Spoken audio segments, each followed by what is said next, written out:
For Action News, I'm Mana Samovska. You've seen the commercials and you've heard the expert advice. An aspirin a day helps ward off heart disease and strokes. And you may even be one of millions of people who take aspirin regularly for that very reason, which is why a new FDA advisory is not only surprising, but confusing.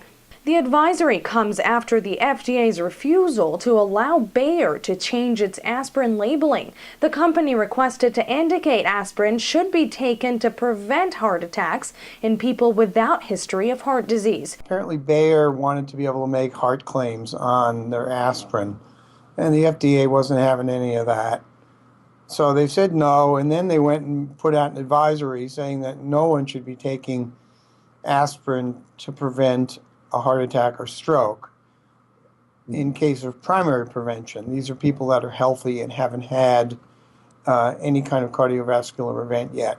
Although daily aspirin is recommended for those who've already had a heart attack, the FDA says it's a different story when it comes to people who've never had cardiovascular issues. The cautionary step is based on a risk-to-benefit ratio. Aspirin does have some side effects like gastric irritation, ulcers, and bleeding. The whole essence of the FDA's advisory has to do with risk versus benefit, which is the case with any drug. There's certainly a risk taking aspirin. If you've got a real benefit, in other words, preventing a second heart attack, it's okay to assume that risk. If you're perfectly healthy and there's no evidence that the aspirin is going to help you avoid a heart attack or a stroke, then the benefit to risk ratio becomes zero, or at least unknown. So this is why they have issued this advisory. This is the essence of science and medicine. It's not static, it's always changing.